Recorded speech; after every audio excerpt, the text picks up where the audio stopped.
If you're Canadian, cover your ears, because the book I'm about to describe it cannot be legally imported into Canada, and I would not want to incite a crime by encouraging you to familiarize yourself with it. Back in the 1970s, a fellow by the name of William Luther Pierce, writing under the pseudonym Andrew MacDonald, wrote a novel, sort of like, Ayn Rand and Atlas Shrugged. Well, this is another one of those great novels. Oddly enough, it's not nonfiction books that seem to animate the right.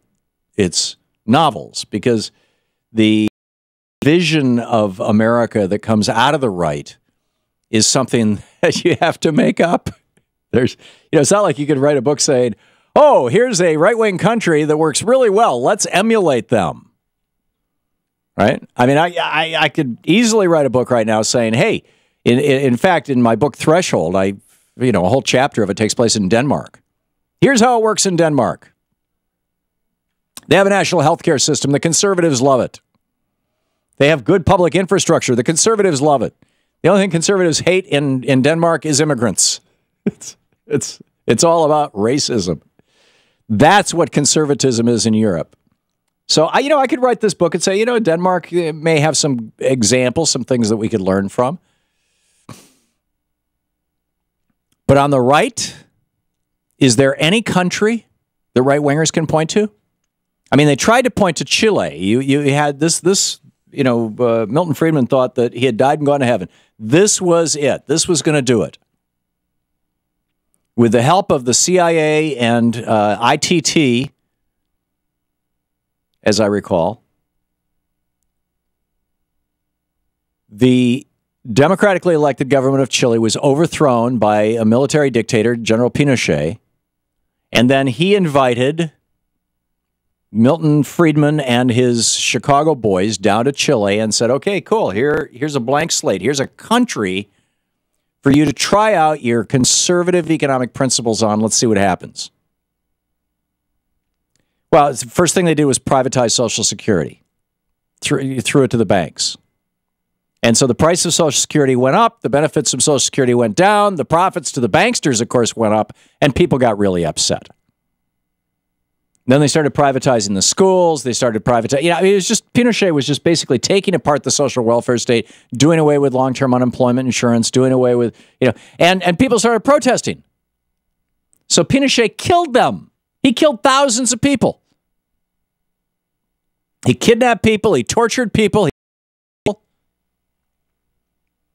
But to this day, if you ask conservatives, hey, can you tell me any country that actually has done what you guys suggest? They'll say, oh, yeah, when Pinochet privatized Social Security down in Chile, it worked wonderfully. It didn't work wonderfully. In fact, it's being undone as we speak. It has been over the last few years. Decade, actually. It was a disaster. So anyhow, they can't point to anything, so they write these novels. So in this novel, this guy, the hero of the novel, whose name is Mr. Turner, Earl Turner, is telling the story. The novel takes place in 2099, is telling the story of what it was like when America had its race war. And the good white people of the United States, the white Anglo-Saxon Protestants, Catholics they weren't enthusiastic about Catholics. Although I think maybe Tim McVeigh was a Catholic. And 2 pages of this book, by the way, there's 2 pages containing the scene of the preparations for blowing up the J. Edgar Hoover building here in Washington, D.C., the FBI headquarters. Those 2 pages of this book, the Turner Diaries, were in Tim McVeigh's getaway car. This is the kind of book has had. It has animated the sovereign citizens movement. It has animated the militia movements, the right-wing militia movements. Police officers around the country have been murdered because of this book. And in the book, what happens is that the well, the inciting incident, the thing that triggers everything,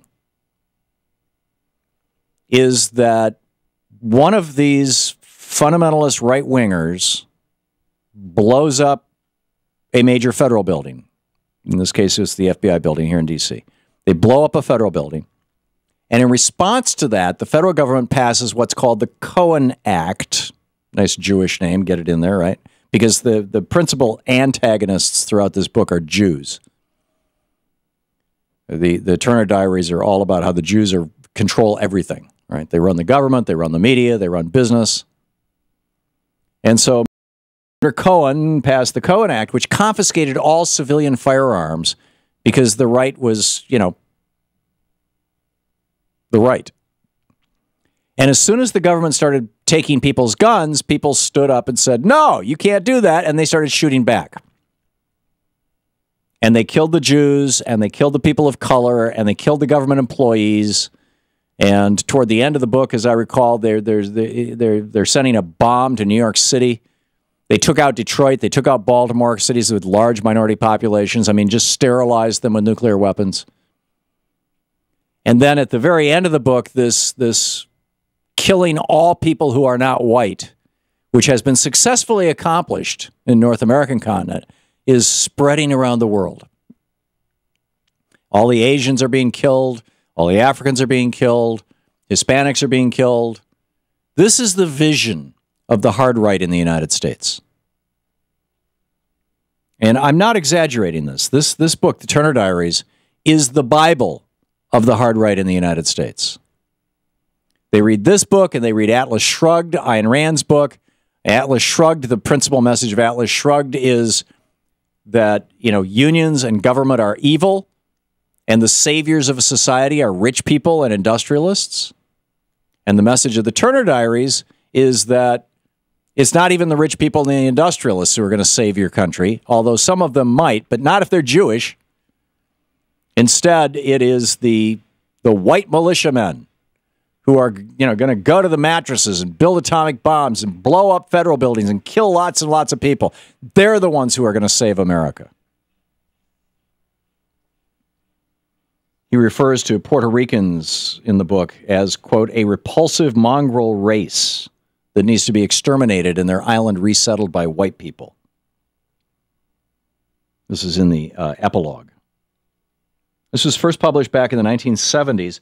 It was serialized in the National Alliance's newspaper. The National Alliance is sort of the American version of the Nazi Party.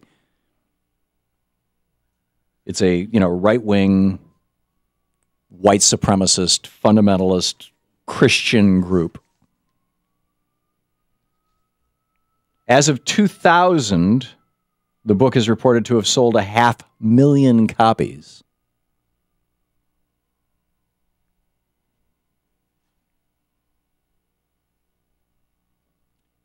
The Order, this group from the Aryan nations, they killed Alan Berg, the talk show host, took their name from the book.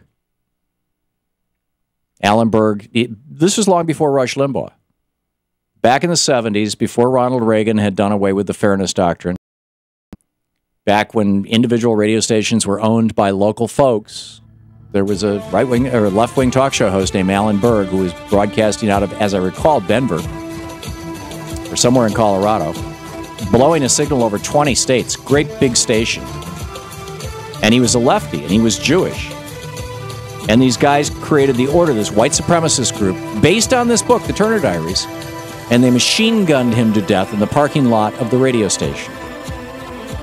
And that's just the beginning. This is the Thom Hartmann Program. Tim McVeigh blew up the Oklahoma City building based on the Turner Diaries. He was following their script. He was expecting a race war to erupt.